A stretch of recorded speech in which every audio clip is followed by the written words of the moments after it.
Dito na pala pinalo ng pulis ang kanyang side mirror. Kuha ang videong ito ng dashcam na nakakabit sa taxi ni Joseph Barreno. Nakasabay niya ang convoy ng 4 na luxury passenger vans na may escort na mga nakamotorsiklong pulis.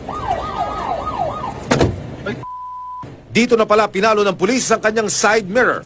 Ipinatawag ni NCRPO Chief Guillermo Eliazar ang 2 inirereklamong pulis.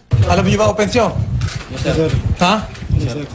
Unang-una, yung moonlighting, yung pag-escort na walang authority, alam niyo bang bawal yan?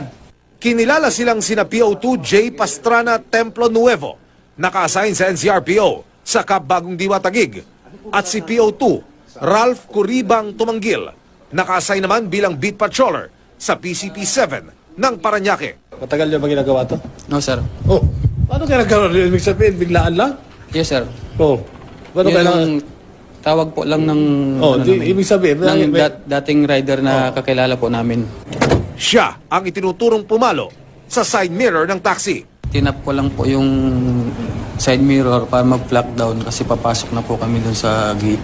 Yun lang po. Hindi ko po napansin na nasira na pala siya.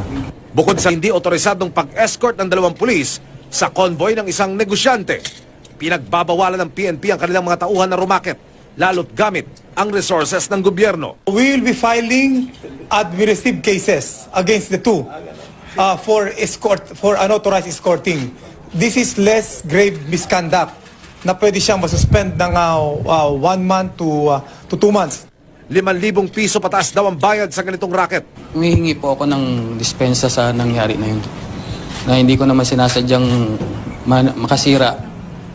Kaya pasensya po. Pasensya na po sa nagawa namin. Naging emosyonal naman ang taxi driver sa kanyang pagharap sa media. Nagulat ako dahil parang pag nakita nila yung taxi, parang mababa na yung pagkataon ng mga taxi driver. Sa investigasyon, napag-alamang personal na motorsiklo ang gamit ni PO2 Tumanggil na binihisan lang daw para magmukhang lehitimong motorcycle escort. We will start na uli mag-conduct ng crackdown dito sa mga nag-escort ng motorcycle.